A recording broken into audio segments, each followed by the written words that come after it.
to you. I'm excited to talk to you about a bunch of things, but I've been paying attention to all the Webb telescope stuff. Oh my gosh. Fascinating. It's all that. Could you please explain the difference in the ability of the capabilities of this telescope versus what we've had previously? Yeah, so first of all, it's all that. And the excitement was in part because so much could have gone wrong with this thing.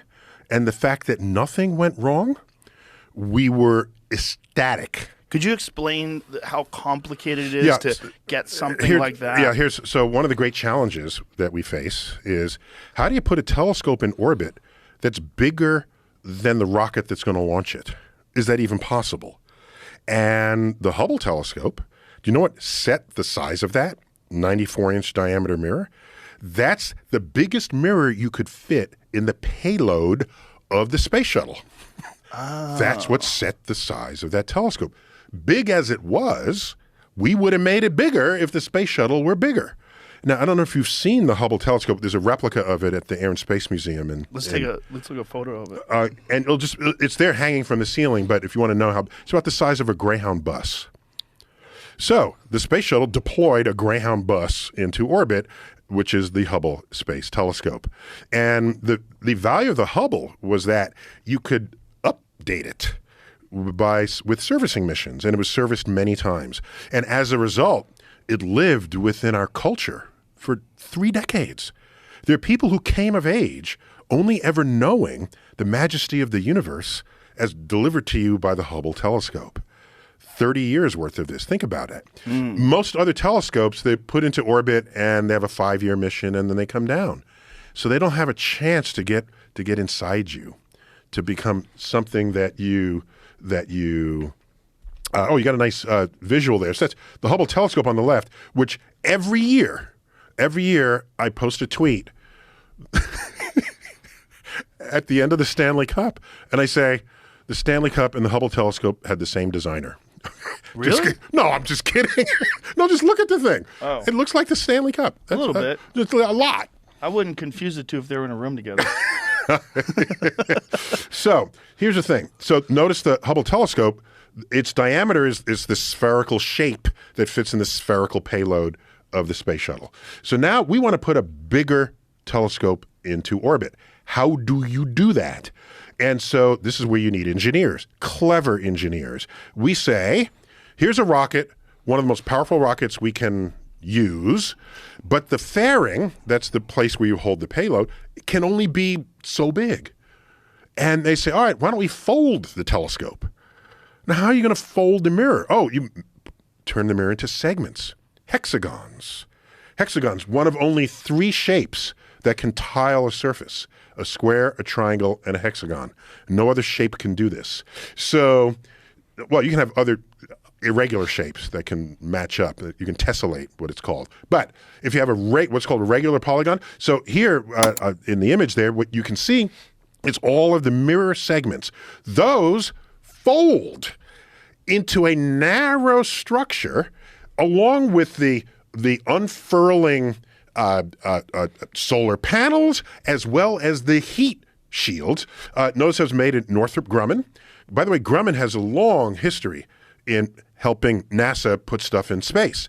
The LEM, Lunar Excursion Module, remember that? The thing that landed on the moon? That was designed and built in Bethpage, Long Island at Grumman Aerospace.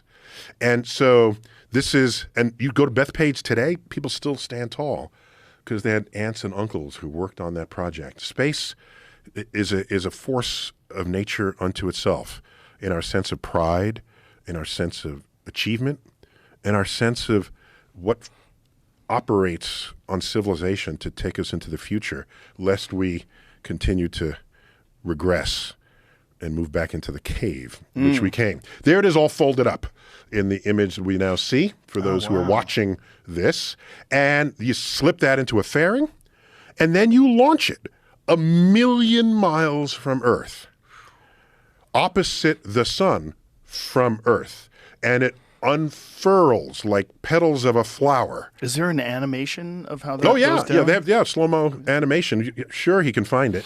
And it's the deployment, how it deployed as it was on its way to its location, which is one of the Lagrangian points in orbit. For every 2 objects that orbit each other, there are 5 Lagrangian points. So here we are unfolding.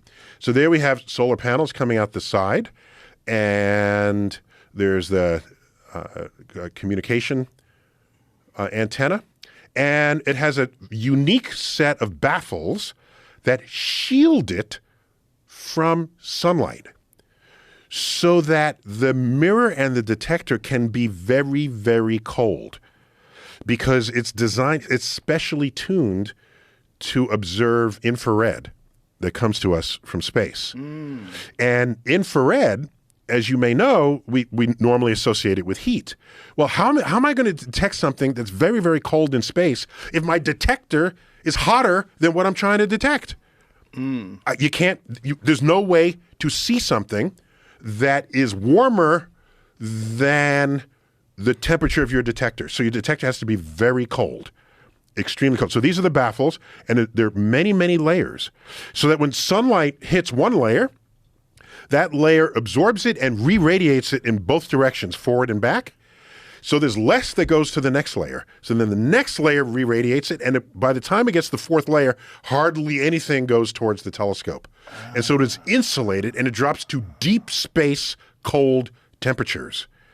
And it's literally where the sun don't shine right now. So the solar panels are getting this solar energy from the bottom.